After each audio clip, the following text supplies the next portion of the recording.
This art installation was set up just a few blocks from where George Floyd was killed. Each one of these tombstones is inscribed with the names of 100 African Americans who died at the hands of law enforcement.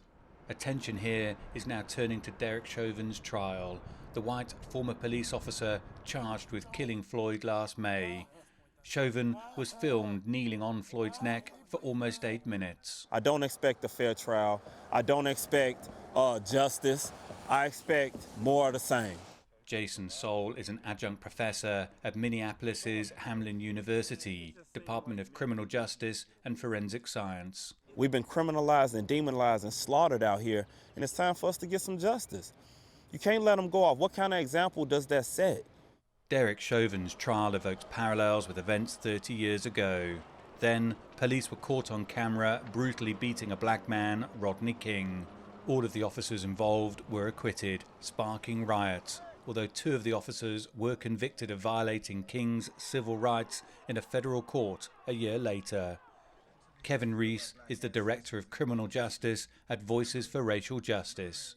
This trial is for America to have an opportunity to show that we live up to our ideals of liberty and justice. This trial is about y'all justice system that y'all created. This is y'all language, y'all justice system. And let's see if y'all honor y'all own system. Since 2000, more than 200 people have been killed after a physical confrontation with law enforcement in Minnesota.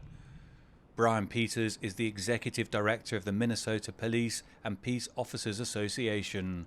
He is calling for all sides to exercise restraint and work to find solutions. We banned chokeholds last August, and that came from a conversation with our legislators and organizations like myself. We passed 6 police reform bills because we work together. Whatever happens in this trial, I think we're going to see an opportunity to either work together or continue to divide. As final preparations take place ahead of Derek Chauvin's trial, concerns grow as to what could happen afterwards and whether there'll be further acts of violence similar to the scenes witnessed following George Floyd's death. Over the years, Jason Soul has helped launch a number of public safety initiatives. But he says he also understands the anger in the community following Floyd's death. I got a platform, but I know some people who don't got a platform. And they gonna be heard too. You know, we need justice for George Floyd.